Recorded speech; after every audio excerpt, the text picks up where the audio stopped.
Assalamualaikum warahmatullahi wabarakatuh. Nama saya Ersa Wahyuni dengan NIM 11940300032 dari kelas Manajemen Dakwah 4A. Di sini saya akan menjelaskan mengenai metode penilaian saham syariah. Di zaman sekarang ini, metode syariah telah familiar di kalangan masyarakat. Bermula dari adanya bank-bank yang bernuansa syariah hingga produk keuangan syariah seperti tabungan syariah dan saham syariah. Pesatnya metode ini bermula dari anggapan adanya riba dari bunga tabungan yang diperoleh dari pihak bank. Apalagi saham. Saham atau investasi saham itu sama saja dengan berjudi. Padahal di pasar modal ada juga produk saham yang disebut dengan saham-saham syariah. Jadi, kita tidak bisa khawatir lagi. Apabila kita ingin berinvestasi, cukup memilih dari saham-saham syariah. Oke, baik, di sini saya akan bahas satu persatu. Yang pertama, dilansir dari Bursa Efek Indonesia yang menyatakan bahwa saham syariah merupakan efek yang berbentuk saham yang tidak bertentangan dengan prinsip syariah di pasar modal. Definisi saham syariah itu sendiri adalah saham yang merujuk kepada saham pada umumnya yang diatur dalam undang-undang maupun peraturan OJK atau otoritas jasa keuangan lainnya. Yang kedua,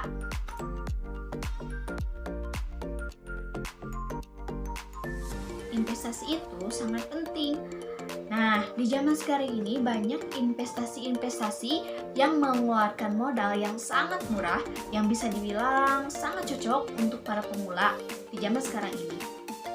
Karena dengan investasi kita bisa mewujudkan keuangan tujuan di masa yang akan datang, seperti kita berkeinginan untuk membeli rumah, dana pernikahan, dana haji dan umroh, dan yang terakhir dana pendidikan.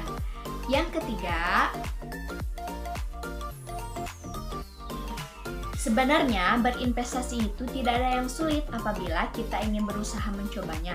Dan sekarang ini banyak investasi-investasi yang dilakukan secara online. Nah, tips untuk pemula apabila kita ingin mengikuti investasi itu, kita harus mengetahui pembelian saham di Bursa Efek Indonesia. Kemudian kita harus membuat rekening saham terlebih dahulu.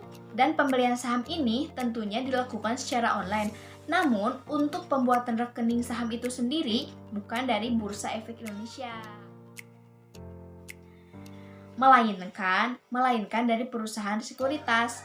Perusahaan sekuritas adalah perusahaan yang telah mengantongi izin dari OJK atau Otoritas Jasa Keuangan. Kemudian, yang keempat, persamaan dan perbedaan saham syariah dengan saham konvensional.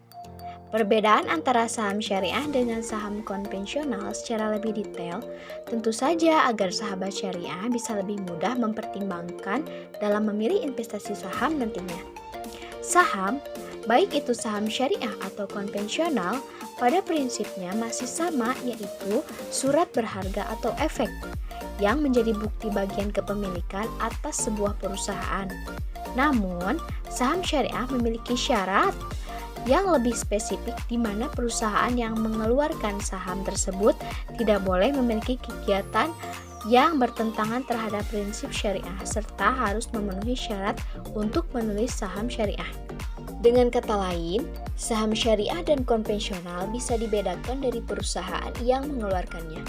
Selain dari segi perusahaannya, hal lain yang membedakan saham syariah dan konvensional terletak pada cara berdagangnya.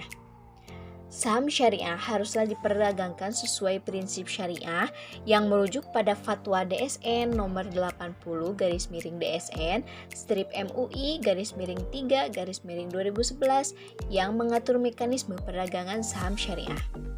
Pembeda lain antaranya saham syariah dan konvensional yaitu kriteria dan proses screening yang dilaluinya. Dan yang terakhir adalah metode penilaian.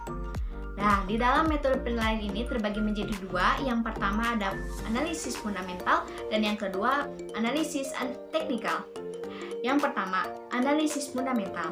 Analisis fundamental merupakan metode penilaian yang menggunakan finansial analisis dan ekonomi analisis untuk memperkirakan pergerakan harga saham. Kedua, analisis teknikal. Dalam bentuk yang paling sederhana, analisis teknikal meliputi studi harga saham dalam upaya meramalkan pergerakan harga saham perusahaan tertentu. Oke baik, mungkin hanya itu yang dapat saya sampaikan. Kurang lebihnya mohon dimaafkan karena saya adalah korban dari kesalahan. Dan kesempurnaan itu hanyalah milik Allah Subhanahu wa taala. Wallahul muwaffiq ila aqwamit thoriq. Wassalamualaikum warahmatullahi wabarakatuh. Loving can hurt sometimes, but it's the only thing that I